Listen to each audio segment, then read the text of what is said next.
తమిళనాడు ముఖ్యమంత్రి విజయ్పై అవాకులు చవాకులు పేలిన డీఎంకే నేత మాజీ మంత్రి ప్రస్తుత ఎమ్మెల్యే అనితా రాధాకృష్ణన్ను పోలీసులు అరెస్టు చేశారు.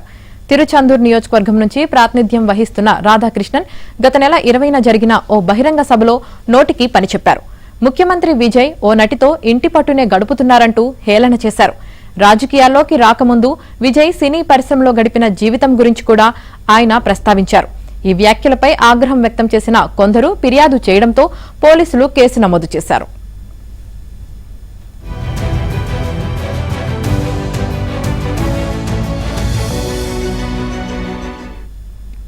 అయితే కేసు నమోదు వ్యవహారం తెలియగానే రాధాకృష్ణన్ హైకోర్టును ఆశ్రయించారు.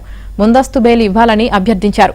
ఈ పిటిషన్పై విచారణ జరిపిన మద్రాస్ హైకోర్టు మాజీ మంత్రి రాధాకృష్ణన్పై తీవ్ర ఆగ్రహం వ్యక్తం చేసింది. ప్రజాప్రతినిధిగా మాజీ మంత్రిగా ఇలాంటి మాటలేనా మాట్లాడేది అని నిలదీసింది. అంతేకాదు రాష్ట్రానికి నేతృత్వం వహిస్తున్న ముఖ్యమంత్రి పట్ల చేసిన అనుచిత వ్యాఖ్యల్ని ఉపేక్షించలేమని స్పష్టం చేసింది. 1967 నుంచి సినీ రంగానికి చెందిన వ్యక్తులు ఎన్నికవుతున్నారని, అలాంటప్పుడు ప్రస్తుత ముఖ్యమంత్రి పట్ల అనుచిత వ్యాఖ్యలు ఎలా చేస్తారంటూ ధర్మాసనం ప్రశ్నించింది.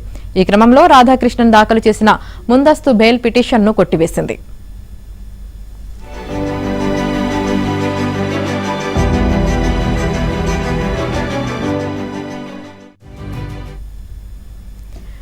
ఇక ముందస్తు బెయిల్ పిటిషన్ను హైకోర్టు తోసిపుచ్చిన కొద్దిసేపటికే రాధాకృష్ణన్ను పోలీసులు అరెస్టు చేశారు. ఆత్తూరు వద్ద డీఎంకే పార్టీ కార్యక్రమంలో పాల్గొనేందుకు వచ్చిన ఆయనను అదుపులోకి తీసుకున్నారు.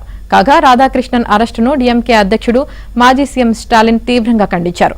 తనను టీవీకేలో చేరాలని ఒత్తిడి చేశారని, దాన్ని తిరస్కరించడంతోనే అరెస్టు చేసినట్లు రాధాకృష్ణన్ ఆరోపిస్తున్నారు.